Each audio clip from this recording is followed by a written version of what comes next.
Hi folks, welcome back to another episode of Crafts with Corey. So today's project is going to be talking a little bit about the process of Japanning.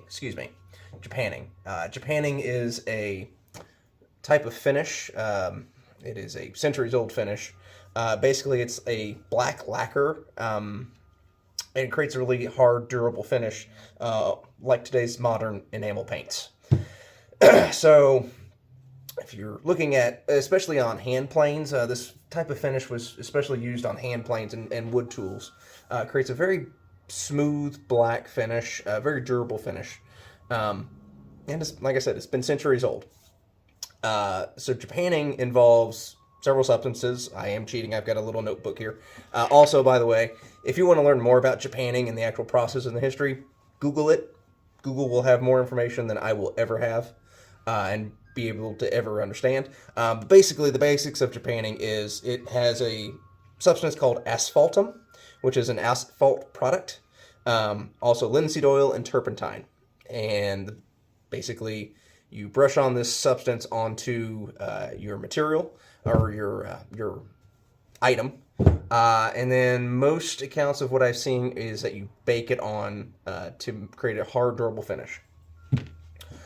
Well, the problem that I have is I don't really have a good setup to bake those kind of items. I don't I don't really want to mess with that. And sometimes you run into items that are just too big to fit into an oven. So today's project, we're actually going to be working on a replica cutlass. This is, I'll be fully honest, this is a kind of a cheaper cutlass, but the problem I'm having is that the finish is coming off and looks frankly terrible. So my goal today is to basically create a substitute for Japanning that will work for my needs. Now, the good thing about this is if I screw up, I can take the finish off and actually do the Japanning process. I am interested in learning about it. I don't really need to do that for this sort of project. This is kind of just a wall hanger. Not going to receive a whole lot of heavy use. So I don't need the actual period correct finish of Japanning. But anyways, so the reason why this is painted black, is so it's a cutlass, so it is supposed to be used for naval service.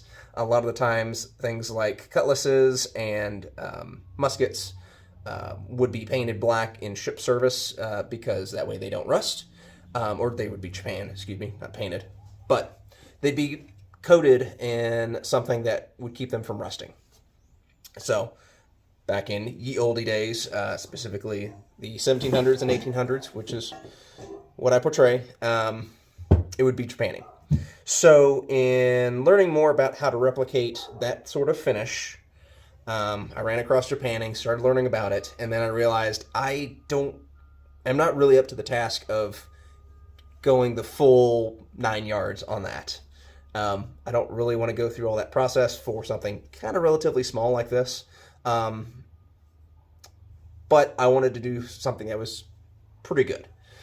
So, reading a lot online, I found several ways of how to basically replicate this or kind of mimic the Japanning process. And one of them is actually using engine paint. Again, it's backwards. This is Dupli-Color engine enamel with ceramic. This is semi-gloss black. Item number DE1635. It's engine paint. Okay, so the good sides with this is that it's going to be pretty scratch resistant. It's for vehicles. It's going to be heat resistant. Not that I'm going to be doing anything hot with this, but it's going to be pretty hard and resistant, durable. It's going to be an enamel with ceramic, so it's going to have a very nice finish. Several people recommended this through the power of Google, I found. So I figured, you know what, give it a try and see if it works for this guy. So the process of this is going to be basically I need to remove most of this old paint or at least smooth it out and scuff it up. So that'll be with some sandpaper. Show it here in a second.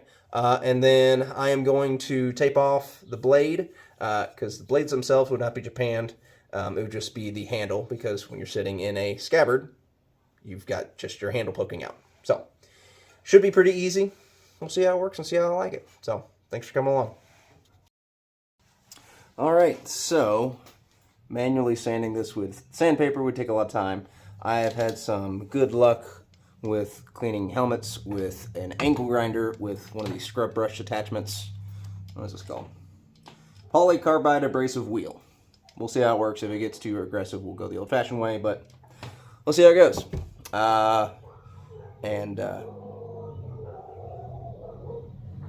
Goodness. Where's it going with this? If it damages the metal too much, I'll go back to the hand method.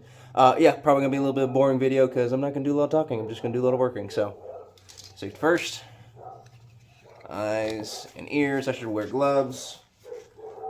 I'll probably grab some. So, okay, here we go.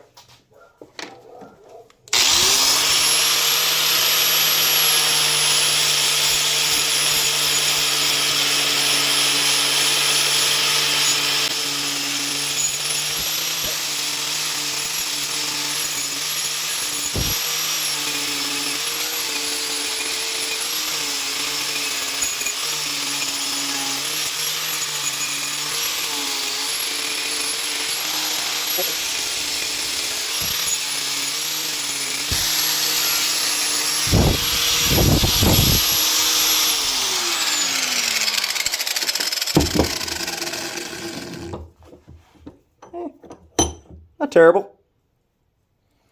Keep at it. This is going to be the interesting part here, but see what happens. Yeah, PPE is definitely required. All that good stuff. All right.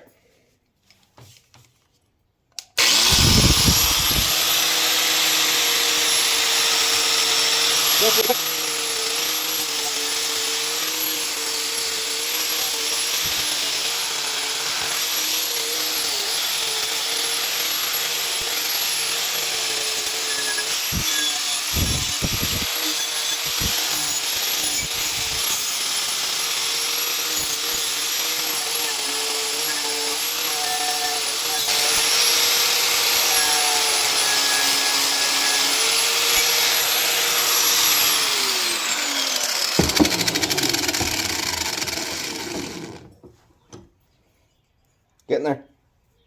So, yeah, ad nauseum sanding on the kind of good stuff. So, I'm gonna stop the sanding section here, and I think you all get the idea. So, cool. Okay, folks. So here it is. Took a little bit longer and a little bit more effort than I thought it would be, but used a angle grinder with a scrub brush, and then wound up polishing, taking 180 grit sandpaper to it.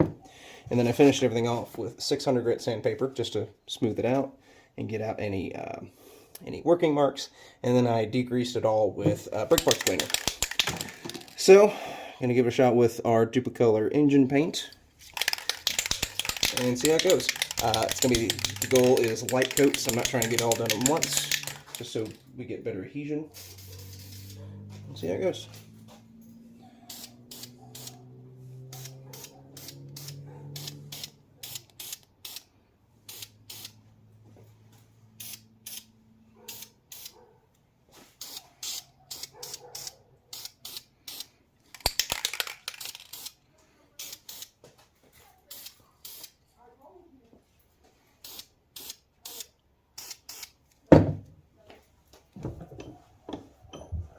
So far, so good. Looking good. I got neighbors outside.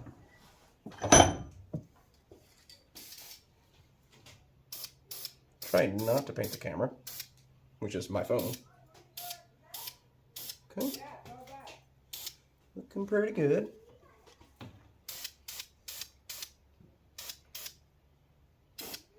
Light. By the way, I also, the blade, I wrapped in masking tape. Okay. Right.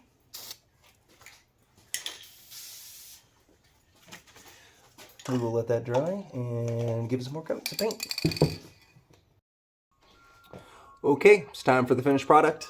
So here it looks. Here it is. This is after, I don't even know how many coats. Probably about 3 to 4 coats of paint. I'm not disappointed at all.